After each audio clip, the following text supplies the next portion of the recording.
Pump চুরির অপরাধ, থানার লকআপে যুবককে পিটিয়ে মারার অভিযোগ, পুলিশের নির্যাতনের বিরুদ্ধে ক্ষোভ উগরে থানা ঘেরাও ভাঙচুর স্থানীয় বাসিন্দাদের, লঘু পাপে গুরুদণ্ড দিয়ে প্রশ্নের মুখে প্রশাসন, বন্দি মৃত্যু ঘিরে উত্তাল রবীন্দ্রনগর। যদিও পুলিশের দাবি মৃত্যু নয়, এখনো হাসপাতালে চিকিৎসাধীন তিনি। এদিকে নিজেকে তৃণমূল নেতা হিসেবে পরিচয় দিয়ে পুকুর ভরাট, দিব্যি চলছে বেআইনি নির্মাণ। নেতা হলে কি 7 খুন মাপ? কেন মদত দিচ্ছে প্রশাসন? অবৈধ কর্মকাণ্ড ঘিরে চর্চায় শোরগোল। অন্যদিকে কেষ্টবিহীন কেষ্টভূমে ভোট প্রচারে গিয়ে বিজেপিকে তীব্র আক্রমণ করলেন তৃণমূল সুপ্রিমো মমতা বন্দ্যোপাধ্যায়। চলতি মাসের 13 তারিখেই 4র্থ দফায় এই জেলায় 2টি লোকসভা কেন্দ্রের ভোটের প্রচারে বীরভূমে প্রচারে উত্তাপ বাড়ছে। আসবো বিস্তারিত খবরে।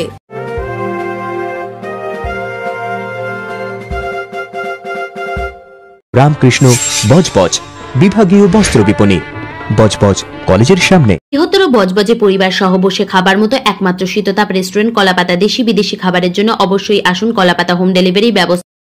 বন্দি মৃত্যু ঘিরে উত্তাল মহেশতলার রবীন্দ্রনগর। ঘটনাচক্রে থানার লাগোয়া ফুলতলা বাজার এলাকা থেকে পরশু রাত 11টার সময় 2 যুবককে পাম্প চুরির অপরাধে আটক করে পুলিশ।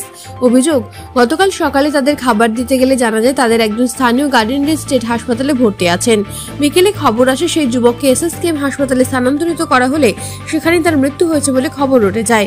যদিও সরকারিভাবে তার মৃত্যুর খবর এখনো স্বীকার করা হয়নি। এই মৃত্যুর খবর চাউর হতেই গতকাল সন্ধ্যায় স্থানীয়রা বিক্ষোভ দেখাতে শুরু করেন। রাস্তায় টায়ার জ্বালিয়ে রবীন্দ্রনগর থানা ঘেরাও করে উত্তেজিত জনতা। তাদের দাবি, পুলিশের মারেই মৃত্যু হয়েছে কুরবান শেখ নামে বছর 28-এর ওই যুবকের। উত্তেজিত জনতার রোষ গিয়ে পড়ে অস্থায়ী পুলিশ ব্যারাকেও। ভেঙে দেওয়া হয় অস্থায়ী সেই ব্যারাকের কাচের জানলা দরজা। এলাকায় যার পুনরায় উত্তেজনা রয়েছে। প্রশ্ন উঠছে বন্দীদের উপর পুলিশের মানবিক ভূমিকা নিয়েও। আমার ভাই একটা ছেলের সঙ্গে বলছে ছিল, তো রাত্রিবেলাও কাজ নেট করে আসছে, কাজ থেকে পেন্টিংয়ে কাজ করে নেট করে আসছে। আর এক সিপাহি এসে বলতে যে ওই তো ফটো আছে, ভিডিও ক্যামেরা আছে। আরে রাস্তা দিয়ে আসতে কিছু তুলেছে না কিছু হাত দিচ্ছে, ওইটা সোজা চলে আসছে, কাজ করে নেট রোজ আসে, চলে আসছে। আর প্রতিদিন গেল আমার ভাইকে নিয়ে চলে আসলো। আজকে শুনছি আমার ভাইকে মেরে ফেরে করে দিয়েছে। তবে আত্মহত্যা করে এখানে আসলাম, বলে না এখানে নেই, ওখানে আছে। ওখানে গেলাম, বলছে নেই, ওখানে নেই। এখানে আসলাম, বলে একদম ধ্বংস করে দিয়েছে, ভিতরে মেরে একদম ধ্বংস করে দিয়েছে। নাক থেকে রক্ত পড়তেছে, এখানে রক্ত পড়ছে, পুরো হাত ফাত সব রক্ত পড়ছে। গাজিয়ার থেকে আমাকে বলছে এখানে যেতে যেতে বলছে, বলে তুই বললি, তুই বড় ভাই, তুই বলবি কি আমার ভাই জুয়া খেলছিল, আমি যে দল করিয়েছি পিটিয়ে মেরেছে পুলিশরা। ভাই যেমনি ভালো হয়ে যাক, আচ্ছা ভালো হয়ে আমার ঘরে আসে। এখান থেকে আমি আমাকে বললো কি ঝুট বলবি, ডাক্তারকে ঝুট কথা বলবি কি আমি আমার ভাইকে ঝুট করিয়েছি, আমার ভাই পড়ে গেছে। বলতেছে দুটো পুলিশ বলতেছে, মানে আচ্ছা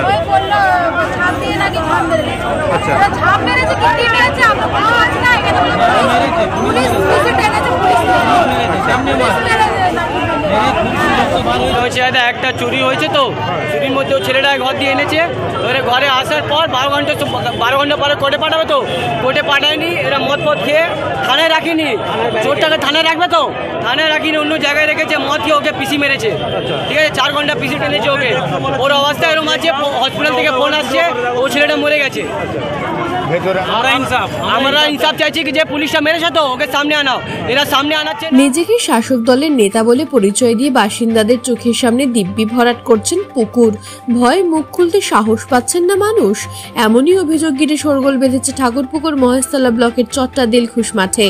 স্থানীয় সূত্রে খবর, মেটিয়া ব্রুজের বাসিন্দা আরসাদ নামে এক ব্যবসায়ী নিজেকে স্বঘোষিত তৃণমূল নেতা বলে পরিচয় দিয়ে পুকুরের একাংশ কিনে নিয়ে ভরাট করে তার উপরে নির্মাণের কাজ চালাচ্ছেন। দীর্ঘ 1 সপ্তাহ ধরে চলা নির্মাণ কাজে প্রায় 20টিরও বেশি বিম তুলে ফেলেছেন তিনি। যদিও অভিযুক্ত আরসাদের দাবি তিনি ওই জায়গাটি কিনে নিয়েই রাস্তা করছেন। শুধুই ব্যবসার কাজের জন্য নয়, সাধারণ মানুষও এই রাস্তা ব্যবহার করবেন বলে জানান তিনি। কিন্তু সরকারি রাস্তা থাকা সত্ত্বেও পুকুর ভরাট করে ব্যক্তিগত উদ্যোগে কিভাবে রাস্তা তৈরি হচ্ছে সেই নিয়েই উঠেছে প্রশ্ন। যদিও চট্টগ্রাম পঞ্চায়েতের উপপ্রধানের দাবি, এখনো পর্যন্ত প্রশাসনের কোনো অভিযোগ না আসায় তারা কোনো পদক্ষেপ নিতে অপারগ। কিন্তু পুকুর ভরাটের কোনো অনুমতি দেওয়া হয়নি বলেও দাবি করেছেন তিনি। তাৎপর্যপূর্ণভাবে ভোট ঘোষণা হওয়ার পর থেকেই বিভিন্ন জায়গায় রাজনৈতিক মদতে বেআইনিভাবে পুকুর ভরাটের কাজ চলছে রমরমিয়ে। এ বিষয়ে সিপিএম ও কংগ্রেস রাজ্যের শাসক দলকে কটাক্ষও করেছে।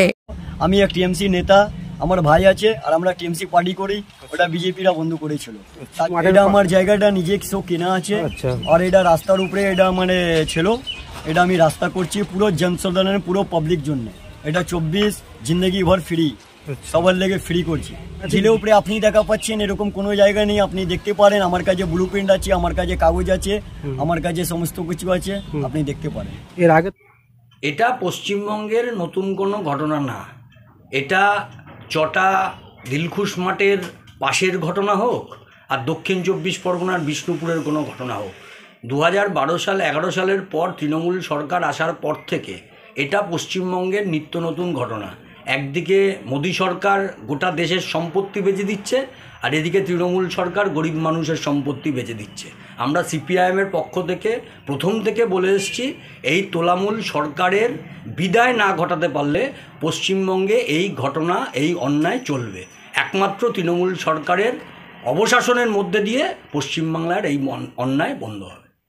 চটা পঞ্চায়েতের কথা নতুন করে কি বলবো, এটা শুধু দিলখুশ ক্লাবের মাঠের সমস্যা না, চটা রামসুপুর থেকে শুরু করে যে সমস্ত এলাকাগুলো আছে, যেগুলো জলা দিয়ে আমাদের একটা খাল কাটানো ছিল নিকাশি নালার, যেটা গিয়ে চড়িয়াল খালে মিশত, সেটা কংগ্রেস আমল হয়েছে, সিপিএম আমল হয়েছে।